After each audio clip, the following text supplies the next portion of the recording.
I want to also take this opportunity to be as clear as crystal water that we are going into the examination period, and that I'm starting to see in the Mtandao that certain teachers want to negate what we put forward with the CS Matiangi 4 years ago.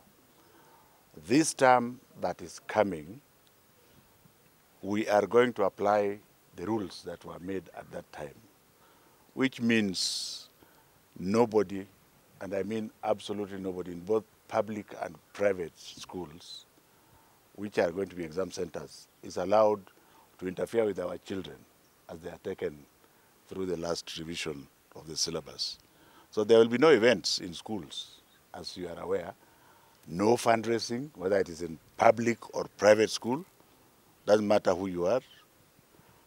No prayers. You can, by the way, you can pray for your child in the house and it will arrive directly to the child where he is. And no other activities, because you and I know that these activities have been used in the past to do other things.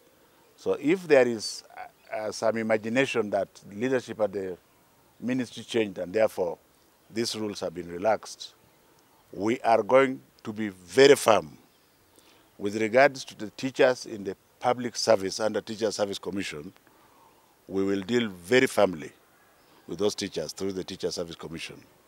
With regards to teachers in private schools, my most humble self at the ministry will deal with them very fast and squarely, to the extent that we continue.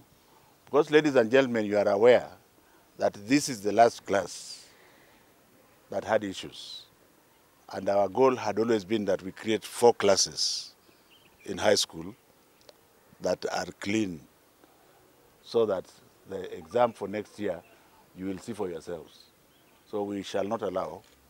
And those principals who are already inviting people to their schools must rescind those invitations forthwith, because we are not going to have any gloves to treat anybody.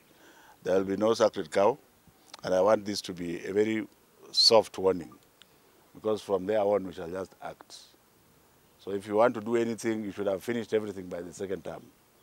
You will also remember, ladies and gentlemen, that the third term has been reduced by 1 week because of the census. So it was beyond anybody's control. And therefore, we don't want you to come and confuse the children. Every child is born very specifically with certain powers of his or her own. Why don't we allow them to give us those powers which are different, rather than you trying to give them a standard answer, which, first of all, in most cases, is